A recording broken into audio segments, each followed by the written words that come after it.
বিসমিল্লাহির রহমানির রহিম। আল্লাহ তাআলা বলছেন, ইন্নাল্লাহা লা ইয়াজলিমুন নাসা শাইয়ান, আমি আল্লাহ কোনো মানুষের উপর জুলুম করি না। আমার মনে হয় সুবহানাল্লাহর আওয়াজটা একটু বড় হবে। বলছেন কে? সূরা, মাশাআল্লাহ, সূরা আয়াত নাম্বার 44, 46। আল্লাহ বলছেন, ইন্নাল্লাহা লা ইয়াজলিমুন নাসা শাইয়ান, আমি আল্লাহ কোনো মানুষের উপর জুলুম করি না, কোনো মানুষকে বিপদে ফেলি না, কোনো মানুষকে কষ্ট দিই না, কোনো মানুষকে মুসিবতে আমি আল্লাহ ফেলি না, আমি আল্লাহ ফেলি না। তো আল্লাহ এগুলা কিভাবে হয়? রবি বলছেন, ওয়ালাকিন্নান নাসা আনফুসাহুম ইয়াজলিমুন, বরং মানুষ নিজের উপরেই নিজে জুলুম করে, মানুষ নিজেকে নিজেই কষ্ট দেয়, মানুষ নিজেকে নিজেই গর্তের মধ্যে ফেলে। আমি আল্লাহ তো বলেছি মাদক সেবন করা আমার পছন্দ না, কিন্তু মানুষ নিজেই মাদক সেবন করে নিজেই নিজের অস্তিত্ব নষ্ট করে ফেলে, নিজেই নিজের শরীর নষ্ট করে ফেলে। কথা বলেন ঠিক কিনা? আমি আল্লাহ তো নিষেধ করে দিয়েছিলাম, বান্দা অভাব হোক আর যাই হোক সুদে লাগিস না, সুদে লাগিস না, আমি রবের হুকুমের অপেক্ষা কর, আমি রবের হুকুমের অপেক্ষা কর। আরে আমি আল্লাহ সুলাইমান নবীকে পৃথিবীর বাদশা বানায় দিতে পেরেছি, আমি আল্লাহ ইউসুফ নবীকে জেলখানার থেকে রাজপ্রাসাদের রাজা বানায় দিতে পেরেছি, সুবহানাল্লাহ। আমি আল্লাহ ইউনুস পয়গম্বরকে 40 দিন মাছের পেটে থাকার পরও আমি আল্লাহ ওনাকে মরতে দিই নাই, ওনাকে মরতে দিই নাই। আমি আল্লাহর উপর বিশ্বাসটা একটু রাখ না বান্দা। তোকে কে কষ্ট দিচ্ছে আমাকে এসে বল, তোর উপর কে জুলুম করতেছে আমাকে একটু এসে বল না। রব বলে যে, বান্দা তোর কি দরকার? তোকে তো তাহাজ্জুদের ওয়াক্ত আমি দিয়ে দিয়েছি, গভীর রাত দিয়ে দিয়েছি, গভীর রাত দিয়ে দিয়েছি। দিনের বেলায় নামাজটা পড়ে গভীর রাতে এসে আমি রবের সাথে প্রেমের কথা একটু বল না, একটু প্রেমের কথা বল না। আমি গভীর রাতে তো আমি আল্লাহ ডাকতে থাকি, কার কি সমস্যা আছে বান্দা? আমি রবকে একবার বল, আমি রবকে একবার বল, আমি রবকে একবার ডেকে তো দেখ। বান্দারে কে আছস অসুস্থ? আমি রবকে জানা। কে আছস অভাবী? আমি রবকে জানা। কার কি সমস্যা? আমি রব তোদের কথা শুনবো। রব ডাকতে থাকে, রব ডাকতে থাকে, আপনি আমি ঘুমাইতেই থাকি, ঘুমাইতেই থাকি, ঘুমাইতেই থাকি। রব ডাকতে থাকে, অভাবী কে আছো আমার কাছে আসো। আপনি আমি ঘুমের মধ্যে থাকলাম, সকালটা হলো, এবার সেই অভাবটাকে কাঁধের মধ্যে নিয়ে অভাব দূর করার জন্য বিভিন্ন অনৈতিক কাজের মধ্যে লিপ্ত হয়ে গেলাম, আল্লাহ নারাজ হয় এমন কাজে লিপ্ত হয়ে গেলাম। রব বলে যে, একটু অপেক্ষা তো করতেই আমার জন্য। এই অপেক্ষাটার নামই হচ্ছে সবর, এই অপেক্ষার নামই হচ্ছে ধৈর্য। এই জায়গায় গিয়ে আমরা মাইর খেয়ে ফেলছি, বুঝতে পারি না মনে কথাটা। এই জায়গায় গিয়ে আমরা টোটালি মাইর খেয়ে ফেলছি। রব সবাইকে দিয়েছেন, দিচ্ছেন, দিবেন, মাঝে মধ্যে দিতে একটু লেট করে, দেরি করে। কেন? আল্লাহ তুমি চাইলে তো দিতে পারো। রব বলে যে আমি দিতে পারি, কিন্তু এখন দিলে তুই রাখতে জানবি না, সেজন্য দিব না। বলেন না সুবহান। আমার মাইকের আওয়াজ শুনতেছেন, এরকম অনেক মা বাবা আছে আজকেই ছেলে মেয়েকে আইফোন কিনে দিতে পারে এমন টাকা আছে, এরকম অনেক মা বাবা। কিন্তু ছেলের বয়স, মেয়ের বয়স এখন ক্লাস 6-এ পড়ে। ছেলে বলতেছে, বাবা আমার স্যারের কাছে আইফোন আছে, আমাকে একটু দেন না। মা বাবা বলে যে তোমাকে এখন ফোন দেওয়া যাবে, তার মানে মা বাবার কাছে টাকা নাই। দিচ্ছে না কেন? ছেলে এত কান্নাকাটি করে চাওয়ার পরও দিচ্ছে না কেন? মা বাবা বলে যে এটা ওর জন্য এই বয়সে ভালো হবে। ঠিক তেমনি ভাবে রবও আমাদেরকে কিছু কিছু নিয়ামত দিতে একটু দেরি করে, যেন আমরা সেটাকে উপযুক্ত সময় পেতে পারি। ওই উপযুক্ত সময় আসা পর্যন্ত যেই অপেক্ষা করতে হয়, ওই অপেক্ষার নামেই হচ্ছে ধৈর্য ধরা, ওই অপেক্ষার নামেই হচ্ছে সবর করা। ধৈর্য সবর কি? এক কথাই বুঝে রাখবেন, আল্লাহর হুকুমের অপেক্ষার দিকে তাকায় থেকে বসে থাকার নামেই হচ্ছে ধৈর্য, এটার নামেই সবর। বলেন না সুবহান। আল্লাহ আমাদের সবাইকে সেই নিয়ামত নেওয়ার তৌফিক দান করুক। সব কিছু বানালেন কে? সব কিছু সাজালেন কে? সব কিছু ডিজাইন করলেন কে? কোন আল্লাহ? একটু শুনবেন, যেই আল্লাহর সিদ্ধান্তে কোনো ভুল নাই। কোন আল্লাহ? যেই আল্লাহর প্ল্যানিং এ কোনো কমতি নাই। কোন আল্লাহ? যেই আল্লাহর ডিজাইনের মধ্যে বিন্দু পরিমাণ 19-20 নাই। সেজন্য আমরা যখন ঘর বানাই, অনেক সময় দেওয়াল বাঁকা হলো আস্তর দিয়ে ফিনিশিং দিতে হয়, যদি আমি ভুল বলে না থাকি। যদি দেওয়াল কোন রকম 19-20 হয়, আমরা আস্তর দিয়ে কি করি? এই ফিনিশিং করতে গিয়েও ফিনিশিং হয় নাই, এরকম হাজার দেওয়াল আছে।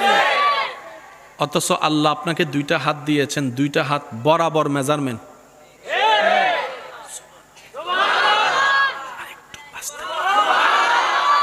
আল্লাহ আপনাকে 2টা পা দিয়েছেন, পায়ের মেজারমেন্ট বরাবর। 1 ইঞ্চি তো দূরের কথা, 1 সুতাও 19-20, বলেন 19-20। পাহাড় কেমন? যে জায়গায় যে পাহাড়টা যতটুক হওয়া দরকার, সে জায়গার পাহাড় তেমন। হিমালয়ের পাহাড় আলাদা, বান্দরবনের পাহাড় আলাদা। আমি বলতে থাকবো, আপনারা শুধু রবের পবিত্রতা সুবহান আল্লাহ বলে বলে রবের পবিত্রতার কথা ঘোষণা দিতে দিতে নিজের জীবন, নিজের জবান, নিজের আমলকে পবিত্র করার চেষ্টা করবেন। পারবেন সবাই? দেখি কিভাবে বলবেন। ইবে সিডেঙ্গে আওয়াজ ন, সিডেঙ্গে আওয়াজ অমিতুকু মেজবাইনের গুস্তর ভাবাত্তা হে, ঠিক না বেটি? খাওয়ান আওয়াজ, যার যত শক্তি আছে একবার বলেন সুবহান আল্লাহ। আমাদের রব আসমানকে সাজালেন খুঁটি ছাড়া,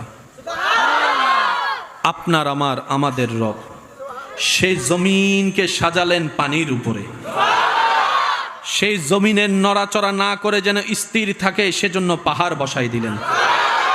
সেই জমিনে যারা বসবাস করবে, প্রাণী জগতের জন্য যা দরকার সেই খাবারটা জমিনের ভিতর দিয়ে আল্লাহ চাষের মাধ্যমে তুলে দেন। বান্দার খাবারের রুচির তারতম্যকে আল্লাহ তাআলা নজরে রেখে বিভিন্ন সিজনে বিভিন্ন খাবার ফলের ব্যবস্থা করে দেন। সেই প্রাণী জগতের জন্য খাবারের যে ব্যবস্থা রব্বুল আলামিন সারা বিশ্ব জুড়ে কোনো না কোনোভাবে সেই খাবারের ব্যবস্থা করে দিয়েছেন। সেই প্রাণী জগৎ বেঁচে থাকার জন্য যেই অক্সিজেনের দরকার রব্বুল আলামিন সেই পরিমাণের চাইতেও বেশি অক্সিজেন পৃথিবীর মধ্যে ব্যবস্থা করে দিয়েছেন। রব্বুল আলামিন ভালোই জানে কখন, কোথায়, কিভাবে দরকার। রব সেইভাবেই সৃষ্টি জগৎকে সাজিয়েছেন, কিয়ামত পর্যন্ত তিনি সেভাবে চালাবেন। সব প্ল্যানিং কার? জোরে বলেন কার? আর আল্লাহর প্ল্যানিং এ বিন্দু পরিমাণ কোনো 19-20। ঘরে গিয়ে আজকে নাকটা একবার দেখবেন, আপনার নাকের যে ডিজাইন। খাবারের জন্য কিছু দরকার, একটু জোরে বলেন, আমি বলবো না, বলেন। খাবারটা চিবানোর জন্য কি দরকার? কখনো খেয়াল করেছেন কিনা আমি জানি না, তবে আজকে একটু চেষ্টা করবেন আল্লাহর রহমতটা একটু দেখার জন্য, বোঝার জন্য। আমি বলবো আপনারা শুধু জিহ্বা দিয়ে নিজের দাঁতগুলাকে দেখবেন, শেষের দাঁত একরকম, সাইডের দাঁত একরকম, সামনের দাঁত একরকম। জিহ্বা দিয়ে একটু ট্রাই করে ফেলেন। শেষের দাঁতগুলা সেপটা, শেষের একটু সামনে আসেন, আর একটু পাশে যান, মঞ্চা দাঁত। ফেরাগন্নান ফেরাগন্নান মাথন ভাই আছে, সেই প্যারাগের মতো দাঁতের পাশে দেখেন সোজা দাঁত। সুবহানাল্লাহ জোরে বলি। আল্লাহ দাঁত দিলা তো দিলা, এত ডিজাইনের দিলা কেন? রব বলে যে যতটুক ডিজাইনের দিলে তোর জন্য খাবারটা নিয়ামত হবে, আমি আল্লাহ তত ডিজাইনের দাঁত তুই বান্দার দাঁতের মধ্যে ফিট করে দিয়েছি। তিনি হচ্ছেন রব্বুল আলামিন, যিনি আলামিনের রব। সবাই বলি, যিনি আলামিনের রব কাকে বলে? এক কথাই বুঝবেন, যিনি সৃষ্টি জগৎকে লালন করে, পালন করে, যত্ন নেয়, খেয়াল রাখে, প্রতি সেকেন্ডে সৃষ্টির প্রতি খেয়াল রেখে সৃষ্টির যা দরকার যিনি দান করতে পারেন, তিনি রব্বুল আলামিন। এবার বলেন, সৃষ্টি জগতে আপনি, আমি, আমরা আছি না নাই? আমি আস্তে আস্তে বলবো, আপনারা জোরে জোরে বলবেন, আপনি, আমি, আমরা আছি না নাই? আমাদের মাস আছে না নাই? মাসের ভিতরে সপ্তাহ আছে না নাই? সপ্তাহের ভিতরে দিন আছে না নাই? দিনের ভিতরে ঘন্টা আছে না নাই? ঘন্টার ভিতরে মিনিট আছে না নাই? মিনিটের ভিতরে সেকেন্ড আছে না নাই? দুনিয়ার মানুষ বছরের হিসাব রাখতে পারে, মাসের হিসাব রাখতে পারে, কিংবা দিনের হিসাব রাখতে পারে, কিন্তু কোনো প্রেমিক, কোনো প্রেমিকা, কোনো ভালোবাসার মানুষ সেকেন্ডের হিসাব সেকেন্ডে সেকেন্ডে খেয়াল রাখা সম্ভবপর নয়। রব্বুল আলামিন তিনি সেই জন যিনি প্রত্যেকটা সৃষ্টিকে সেকেন্ডে সেকেন্ডে খেয়াল রাখেন। তিনি হচ্ছেন রব্বুল আলামিন। মাশাআল্লাহ, একটু জোরে বলেন রব্বুল। সেই রবের সৃষ্টিতে মানুষ আছে না নাই? পাহাড়, নদী, সাগর আছে না নাই? পশু পাখি আছে না নাই? সব আছে, ওদিকেও আছে, এদিকেও আছে। যা দেখি তাও আছে, যা দেখি নাই জীবনে তাও আছে রবের সৃষ্টিতে। সুবহান। এবার বলেন রব কয়জন? প্রাণী কয়টা? ক্যালকুলেটর থেমে যাবে, প্রাণীর সংখ্যা থামবে। আর রব বলে যে আনা রব্বুল আলামিন, আমি রব, আমার প্রত্যেকটা সৃষ্টিকে বানিয়ে বেসাহারা বেওয়ারিশ করে দিই নাই। আমি আল্লাহ প্রতি সেকেন্ডে আমার সৃষ্টির খেয়াল রাখি। সুবহান। ডেইলি 2 বেলা 3 বেলা খাবারের দরকার আমাদের আছে না নাই? খাবারের জন্য বাজারের দরকার আছে না নাই? বাজারের জন্য টাকার দরকার আছে না নাই? টাকার জন্য পরিশ্রমের দরকার আছে না নাই? এই পরিশ্রমটা করে বেতন হয়ে, তারপরে টাকা হয়ে, বাজারে গিয়ে, বাজার হয়ে, ঘরে এসে রান্না হয়ে, তারপরে টেবিলে গিয়ে, তারপরে প্লেটের মধ্যে, তারপরে হাতে, তারপরে মুখে, তারপরে পেটে। কিন্তু বাঘের কোনো চাকরি নেই। আরেকটু জোরে। আপনার আমার ঘরে যে টিকটিকি হাঁটে, টিকটিকির কোনো ব্যবসা, কিন্তু একটা টিকটিকি এ পর্যন্ত বলতে পারবে না নহাই আসিলাম 5 দিন। সুবহানাল্লাহ। আরেকবারই যদি ছোড় হয় আয় ডাইরেক্ট বোম মারি দেই দেবা আজি সিডেঙ্গে মানছুর আওয়াজ। সুবহানাল্লাহ। হম ফরিব এবার সানিমকে খবর ওই জন্য ফরিব নবা সিডেঙ্গে ভুয়া। এই 5 জন সিডেঙ্গে আছে, আর কোন রোহিঙ্গা তো ঢুকি কি ফাঁলারকে সিডেঙ্গে ভুয়া। এবার যার যত শক্তি আছে একবার বলেন সুবহানাল্লাহ। মাশাআল্লাহ, আরেকবার বলেন সুবহানাল্লাহ। তিনি আমাদের রব্বুল, তিনি আমাদের রব্বুল। টিকটিকি উপবাস থাকে নাই? বলেন বলেন না, এটা আপনারা বলেন। বাঘ উপবাস থাকে নাই? সিংহ উপবাস থাকে নাই? মহিষ উপবাস থাকে নাই? জেব্রা উপবাস থাকে নাই? কুমির উপবাস থাকে নাই? ক্ষুধার অভাবে কোন প্রাণী মারা গেছে? এবার বাঘ মামারে জিজ্ঞেস করলাম চাকরি টাকরি আসেনি? আদারে সৌরি দিবি দিতে হন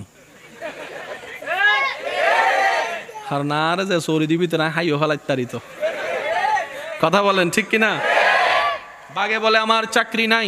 আমি বলতে থাকবো, আপনারা শুধু আওয়াজটা শুনে শুনে সুবহানাল্লাহ বলতে থাকবেন। ইনশাল্লাহ পারবেন তো? সপ্তাহের ভিতর দিনের মধ্যে শ্রেষ্ঠ হচ্ছে শুক্রবারের দিন, রাতের মধ্যে সপ্তাহের শ্রেষ্ঠ হচ্ছে জুমা রাতের দিন। আল্লাহর বড় দয়া, আমরা এখন জুমা রাতের মধ্যে আছি। আর একটু জোরে বলেন না। তো আপনার আমার জীবনে গুনার কোনো অভাব? আমার জীবনে সওয়াবের তুলনায় গুনাহ অনেক বেশি। আমার মতো গুনাহগার যারা আছেন তারা একটু আল্লাহর রহমতকে পাওয়ার আশায় মন প্রাণ করে বসে উত্তর দেওয়ার চেষ্টা করবেন।